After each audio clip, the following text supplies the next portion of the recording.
What's up? My name is Eric Butler. This channel is called Report and Opine. I am back. And from USA Today, she was gifted an original iPhone in 2007 but never opened it.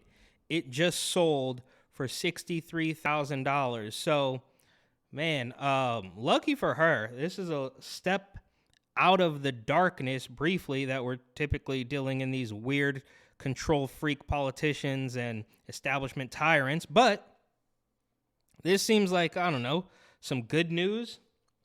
A factory-sealed first-generation iPhone sold at auction for a whopping $63,356.40, more than 100 times its original price, after a woman was gifted the phone in 2007 but never opened it because she didn't want to get rid of her other phone. The 2007 phone, still sealed in its box, was consigned by the owner and sold on LCG auctions after bidding closed on Sunday. In all, 27 people bid for the phone that had been expected to sell for $50,000. The item went up for auction on February 2nd. Wow.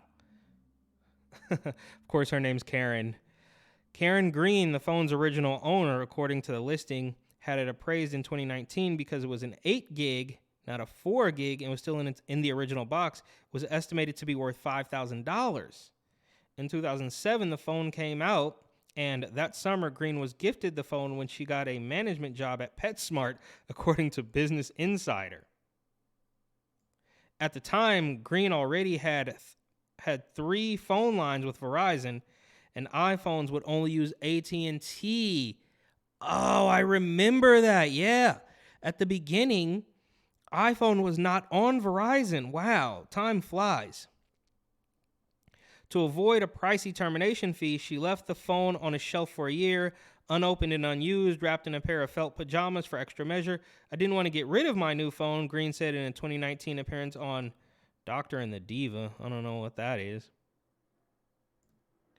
When Green recently heard of another original unopened iPhone listing on eBay for $10,000, something sparked. Quote, "I thought to myself, oh my God, I think I have the original," she told the outlet. "I called my son. I was like, go get the phone and make sure it's not opened." Now, 15 years later, she's $63,000 richer. Wow, that's crazy. I mean, I wish I would have kept like my iPhone 6. And they try to get you every single time you buy a new iPhone. I think I'm on number 3 or maybe even 4 now. I can't even remember. Remember the Blackberries and the Palm Pilots? But anyways, every time you sell the phone now, they try to get you to get rid of the old phone so they can, I don't know, harvest it for parts or whatever it is they do. So maybe don't do that. Now, obviously, none of the later generation iPhones are going to fetch quite this much, but who knows? Time will tell, right? We see it. I mean, I've talked about sneakers my whole life, and you talk about the original Jordans obviously go for the most, and then the 95 Jordan, so every single year they dip in price a little bit, but as time goes on, they all, I mean, depending on the use, they all kind of weirdly maintain some value. So kudos to this Karen lady for saving that iPhone somehow and coming up $63,000. I'm going to go into my closet and look for my iPhone 4 or something and see if I can get a fraction of that. But thank you so much for watching. Please like, comment, share, and of course, subscribe.